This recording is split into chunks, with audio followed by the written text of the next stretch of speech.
Good afternoon everyone, my name is Dr. Saurabh Roy. I welcome you all in the lecture of microwave engineering. So in this lecture we will see those points, wave impedance, power transmission and power losses in a waveguide. So first started from wave impedance. So it is defined as the ratio of strength of electric field in one transverse direction to the strength of magnetic field in the other transverse direction. So the wave impedance we can write Ex divided by Hy equal to minus Ey divided by Hx, or we can write down root over Ex square divided by plus U square divided by root over Hx plus square plus Hy square. So that is means once transverse direction the electric field strength means if x direction the strength is like that, in x direction we are considering that is Ex, then we are considering its Hy. Okay. So strength of electric field in a particular direction to the strength of magnetic field in another transverse direction. So those are the meaning of transverse direction. If it is placed in x, then we will see the magnetic field we are considering in y direction. Similarly, we are considering minus Ey divided by Hx. So then for our mathematical understanding, if both values are same Ex, Hy and minus Ui by Hx, then we can write down root over Ex square plus Ui square divided by root over Hx square plus Hy square. So it is the wave impedance. So the strength of electric field in one transverse direction to the strength of magnetic field in another transverse direction. Now in a rectangular waveguide, we have seen there are two different modes. So and strength of the electric field and magnetic field is varied, depends on the mode. So now first we will consider the first mode, that is transverse magnetic. So in the transverse magnetic field, the wave impedance Z of Z we can write down Ex divided by Hy.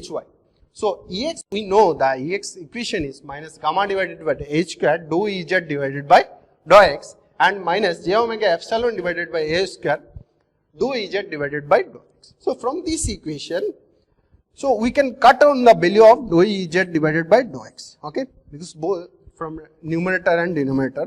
And also we cancel the H square value. So we can reach this particular equation gamma divided by j omega epsilon, where gamma is the propagation constant. So we know the gamma is alpha plus j beta. For a lossless case, alpha value is 0. So we can write that gamma value is j beta. Okay. So here we will consider j cancel. So we will reach the particular equation beta divided by omega epsilon for a transverse magnetic.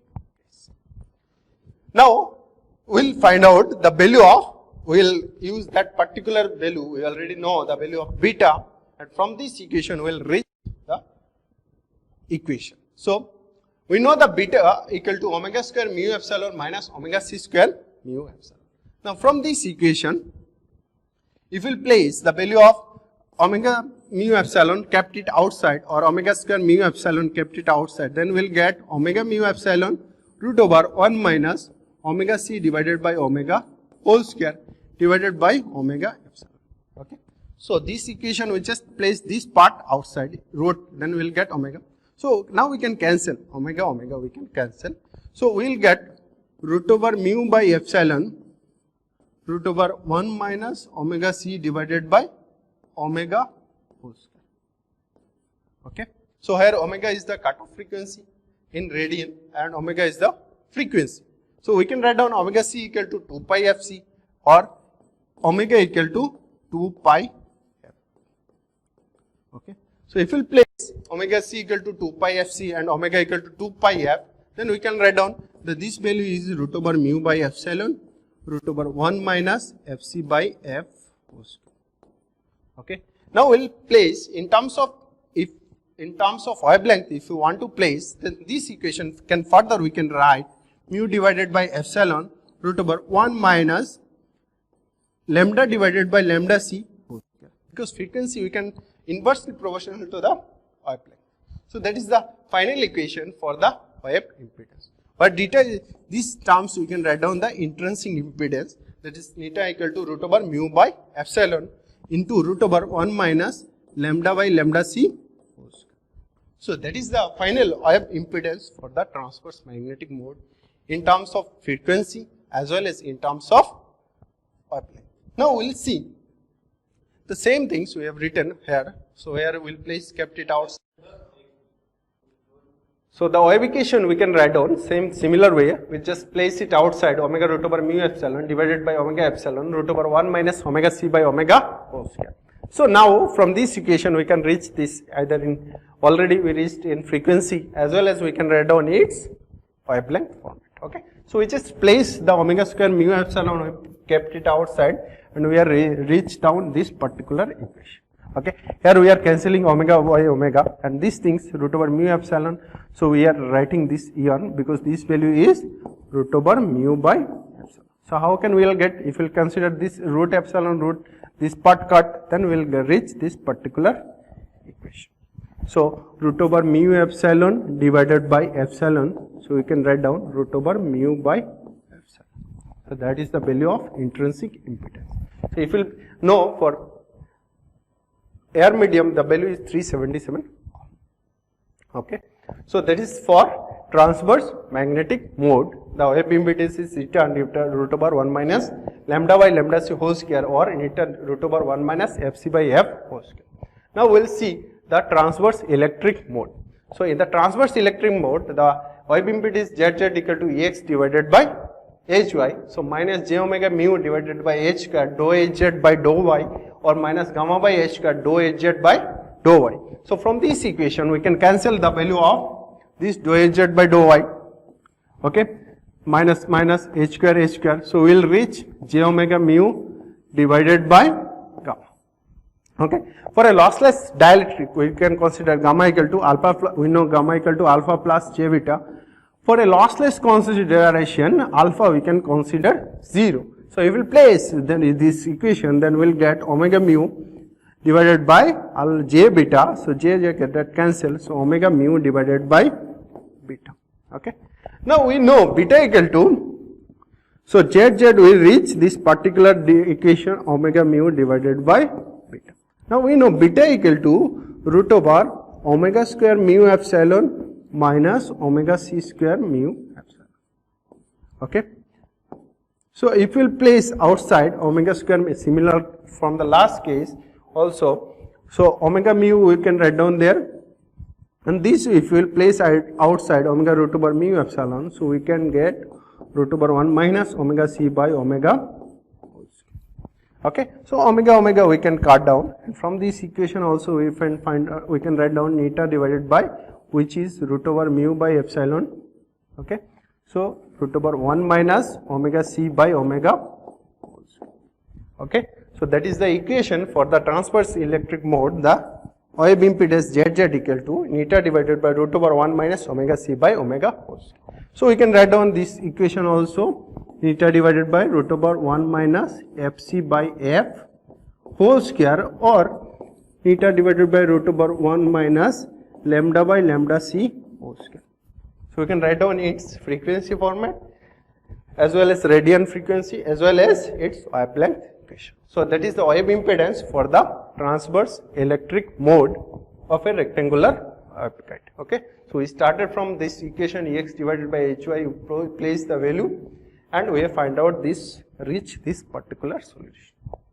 Okay. So similar omega mu divided by beta, so we will reach this particular either in frequency as well as wavelength. Okay.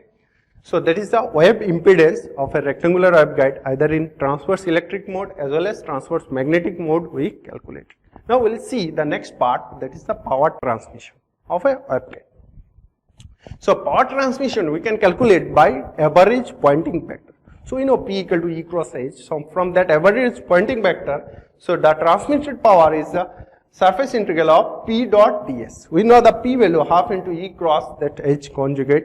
So that is the curl. So we can write down half into real part of Ex Hy conjugate minus Ey Hx conjugate into ds. Okay. Now from this part we can write down its OAB impedance, because we know the OAB impedance ZZ. So that is the ZZ is Z suffix Z, that is the OAB impedance. Okay.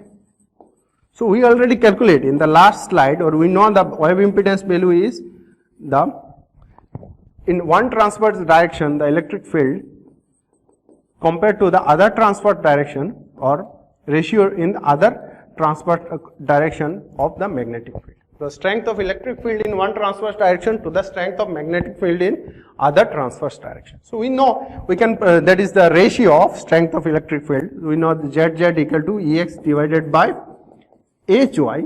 So if we place those things, or minus Ey divided by Hx, so we'll get, so instead of Hy we can put Ex divided by ZZ, instead of Hx we can put minus Vi divided by ZZ. So we'll reach this particular equation, that is the closed integral of half Ex square plus Ui square divided by ZZ into ds. Okay.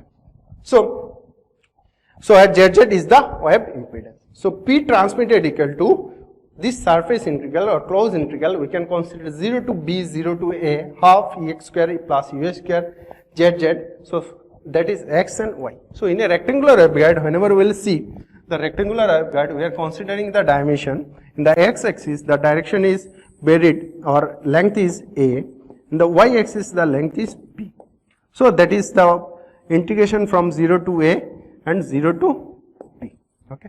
So that is the total power transmitted in a rectangular waveguide. So Ptr equal to 0 to b, 0 to a, half Ex square plus Ui square ZZ dx dy. Okay. So that is the electric field intensities in x and, or strength of electric field in the x and y direction. Similarly, we can calculate from magnetic field intensity also. So what ZZ is the wave impedance either in transverse electric case, that is eta divided by root over 1 minus lambda by lambda c whole square, and transverse magnetic case, this one, eta equal to root over 1 minus lambda by lambda c whole square. So from this, as per our mode, transverse electric or transverse magnetic, we can calculate the power transmission. Now we'll see power losses in the waveguide.